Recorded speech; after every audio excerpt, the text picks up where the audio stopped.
For number one, what we're trying to do is prove the two triangles are congruent. So I know this was from a different chapter, but this is what we're going to have to be doing to bring in congruent triangles, maybe to prove our quadrilaterals, our parallelogram, or a rectangle. So the first thing I've done is set up my two columns. I've written in my given. I'm now going to go ahead and also add the congruency marks to my picture, because sometimes that helps me see where I need to get to.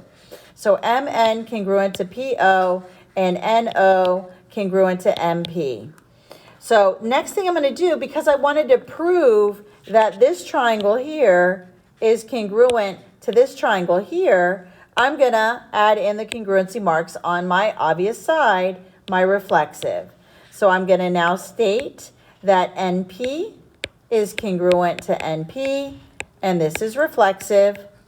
And now I have enough information to prove that the two triangles are congruent by side, side, side. And I'm done.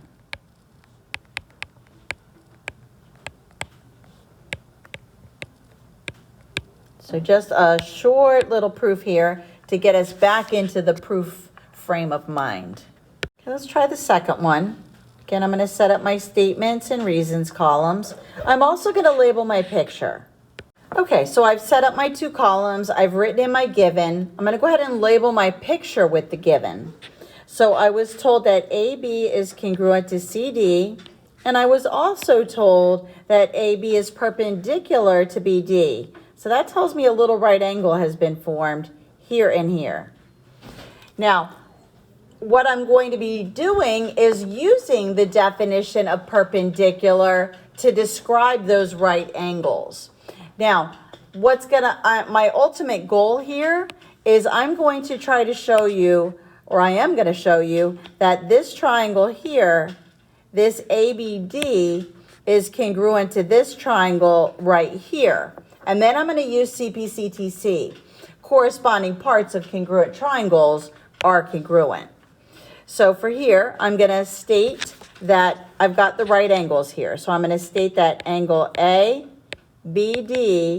and angle CBD, or CDB, are right angles. And this is definition of perpendicular. You can say definition of perpendicular lines, anything you want to say there. So now what I can state is that since these are right angles, I can say that they're congruent. So I can state that angle ABD is congruent to angle CDB, because I know by my right angles congruence theorem that all right angles are congruent. So I can say the right angles congruence theorem here. And now, again, I'm going to state my obvious. Now, you could have stated this before you did number 2. I'm going to state the reflexive, that BD is congruent to BD, because notice it's this shared side between the two. Because this is the blue one, here's the red one, and notice they're both sharing that. So that's congruent to itself. So reflexive. So now if we go back to the picture, you've got a side and a side that are congruent. You've got the two right angles, and then you have the reflexive side. So I can prove that these two triangles, the red and the blue one, are congruent by side angle side. So ABD is congruent to CDB, and my reason is side angle side. And now I'm going to use my CPCTC to show that this side here is congruent to this side here. So AD is congruent to BC, and this is CPCTC. CPCTC stands for corresponding parts of congruent triangles are congruent. So for 3, I can do this in 3 steps. Let me set up my statement and reason column and fill in the given, as well as add in any congruency marks that'll help me. Okay, So I've set up my two columns. I was given that triangle ABC is congruent to triangle CDA. Now, I don't care how these triangles were proven congruent. I just know that all the corresponding sides and all the corresponding angles are congruent. And this is what I'm going to be using, is the CPCTC. So if you're not sure what matches with what, always remember, refer back to that congruency statement.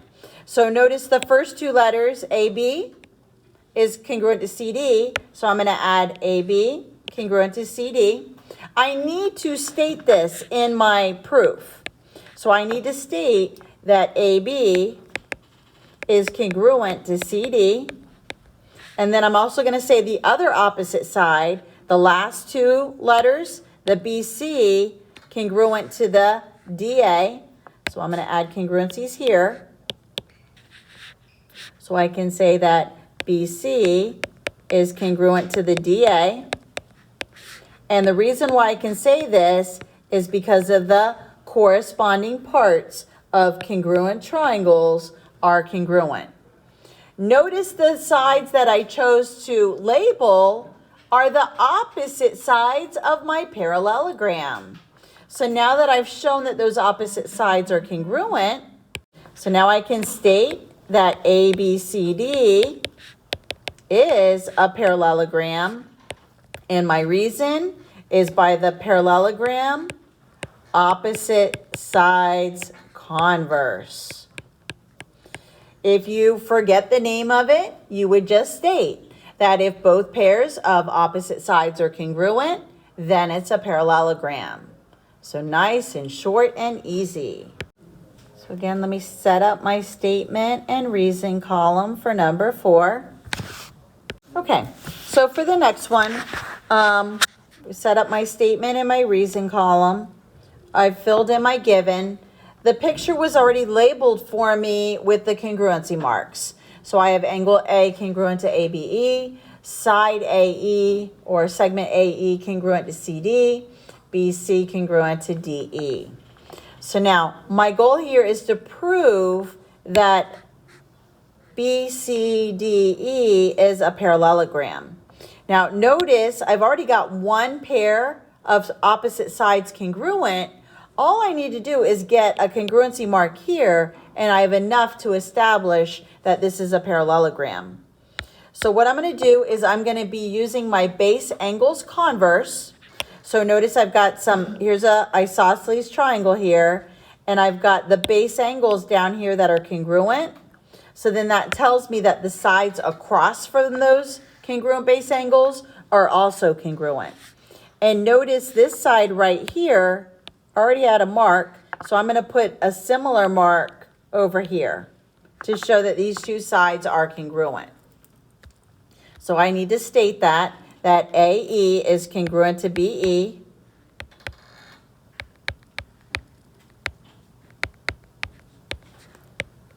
And this is my base angles converse, or the converse of the base angles theorem. Just make sure you get the word converse in there. Now what I can do is, because these all have the same markings, I now can say that BE is congruent to CD, and I can say transitive, or I could also say substitution here.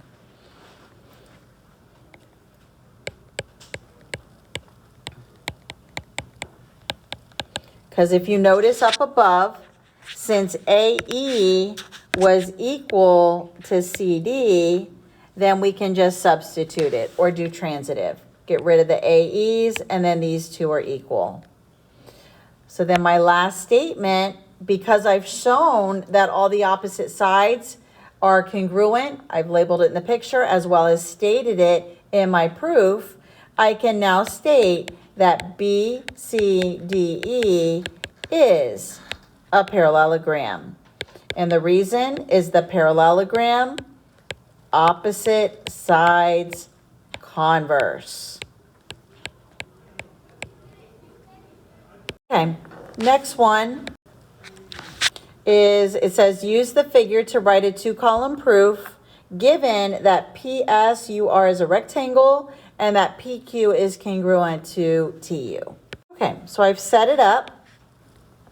They've already added in the given as the congruency marks. However, what we can also add in, since PSUR is a rectangle, I'm going to add in a little right angle here. It's actually all four corners, but what my goal here is going to be is to prove that this triangle is congruent to this one. So I'm going to go ahead now and state that I've got right angles here. So I could do this the same way I did the other one, but I'm going to go ahead and state here, do it a little bit differently. Actually, I'm just going to state that angle U and angle P are right angles. And I'm going to use definition of a rectangle. Then I can say that angle U is congruent to angle P because I know that the right angles congruency theorem. You can also just state that all right angles are congruent. Next, because it's a rectangle, I can also say that PS is congruent to RU because all rectangles are parallelograms. And I know opposite sides are congruent. So this is also definition of a rectangle because that's what was given to me. Now I have enough information to prove the two purple triangles are congruent by side, angle, side. Same thing here. So I can now state that triangle PQS is congruent to triangle UTR, and that reason is side, angle, side. And now to show that last remaining piece, the last remaining side length, QS is congruent to RT by CPCTC, because I just proved the triangles are congruent.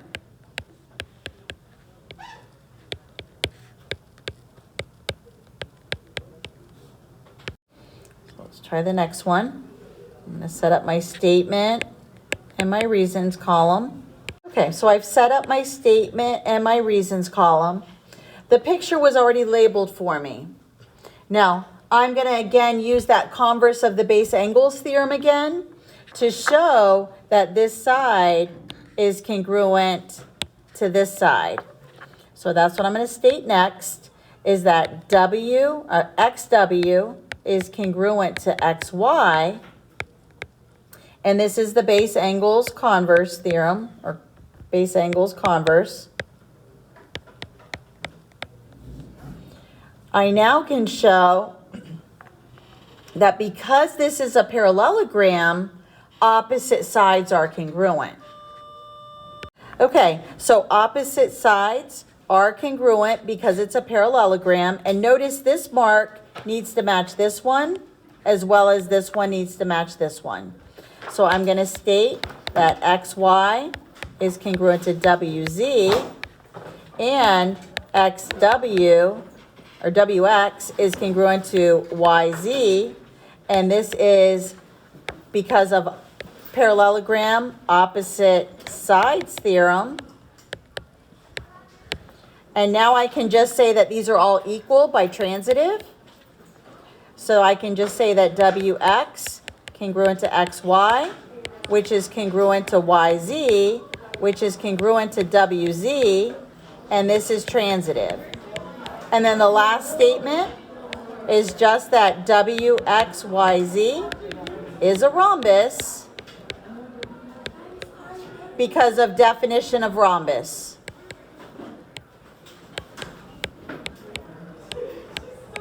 And that's it for the proof practice.